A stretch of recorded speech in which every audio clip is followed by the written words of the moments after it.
యేసుక్రీస్తు నామంలో పరిశుద్ధాత్మ ఆశీర్వాదము ప్రతిరోజు చూస్తూ పొందుకుంటున్న ప్రతి ఒక్కరికి హృదయపూర్వక వందనాలు తెలియజేస్తూ ఉన్నాను.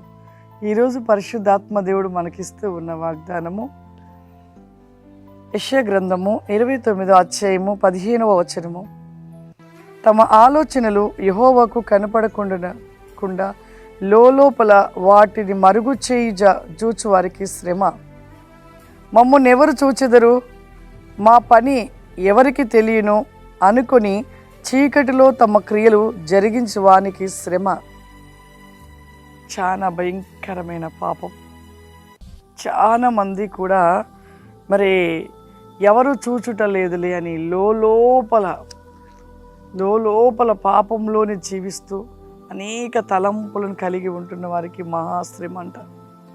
అంతేకాదు, రహస్య పాపాల చేత రహస్యంగా చేస్తూ పైకి చూస్తే మరి ఏమీ అసలు పాపము తెలియని వారిలాగా ఉంటున్న వారికి మహాశ్రమ అంట.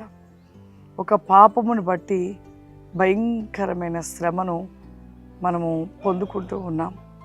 ఈ పాపం అనేది మన జీవితాలని పాడు చేయడమే కాదు, శ్రమకు అప్పగించబడుతూ ఆ శ్రమ అంట తరతరాలకు కూడా వెంబడిస్తూనే ఉంటుందంట. పాపముతో పాటు శ్రమ కూడా వెంబడిస్తూ ఉంటుందంట.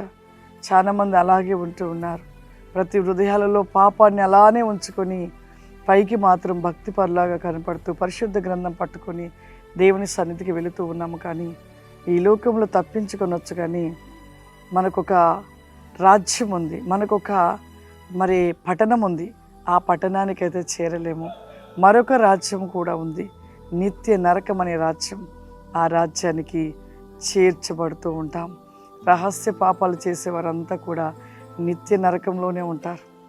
వారికి ఆ స్థలమే, అక్కడ ఏడుపులు, పండ్లు కొరుకుట, కేకలు, అరుపులు, మొత్తుకోవడము, ఆ యొక్క నరక యాతన భయంకరంగా ఆ నరకంలో కాలుచు కేక పెడితే అప్పుడు అనుకుంటారు, అయ్యో భూమి మీద ఉండగానే తప్పులు ఒప్పుకొని ప్రభులో ఉన్నా బాగుండేదే, ఇక్కడికి ప్రభు చెప్పుచున్న ప్రతి మాటని వినక మేము ఈ నిత్య నరకంలో కాలుచు ఉన్నామని కేకలు పెడుతున్న వారు ఎంతోమంది. రహస్య పాపాలు చాలా భయంకరమైనవి. పరిశుద్ధ గ్రంథంను పట్టుకున్నావు అంటే నీలో ఉన్న ప్రతి పాపాన్ని నువ్వు తొలగించుకోవాలి. నీవు తొలగించుకోనట్లయితే నీ జీవితంలో ఖచ్చితంగా ఆ శ్రమ, భయంకరమైన శ్రమలోనికి నువ్వు పరిగెట్టబోచున్నావు. ఆ శ్రమలోని నువ్వు నిలిచి చివరికి నిత్య నరకాగ్నిలో పడబోచు ఉన్నావు. కాబట్టి ప్రతి ఒక్కరిలో ఇంకా ఎక్కడైతే నలుసులు వంటివి నీలో చిన్నవి నువ్వు సరి చేసుకున్నట్లయితే నిజంగా దీవించబడతారు, ఆశీర్వదించబడతారు. ఆ నిత్య రాజ్యమైన ఆ పట్టణము గొప్ప వెలుగైన పట్టణానికి వారసులుగా నిలిచి ఉంటూ ఉంటారు.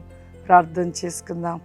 సర్వశక్తివంతుడా, దయగల తండ్రి, నీకు వందనాలు చెల్లిస్తున్న ప్రభా, గొప్ప దేవా, ఆత్మస్వరూపుడా, ఈ యొక్క ప్రతి కాందిలిస్టెన్ మీ గోబ్రి కాందిలిస్టెల్ ఫ్లవరీమా, ఈ యొక్క పరిశుద్ధాత్మ ఆశీర్వాదం అనబడిన ప్రోగ్రాం చూస్తూ పొందుకుంటున్న ఆశీర్వాద వేకమతికి రాస్తిక మా షూమ్ది లిబాస్తికో ఫ్లా కెరీ ఫ్లవరీమా వినీజిమా స్టాండ్ మీ గోబ్రి కామ్ది మై క్రిస్టల్ బికా ఫ్లవరీమా ఐ కెన్ క్రిస్టల్ బికాస్ సిమ్ని దయచేయమని యేసుక్రీస్తు నామములో అడుగుతున్నాను తండ్రి, ఆమేన్.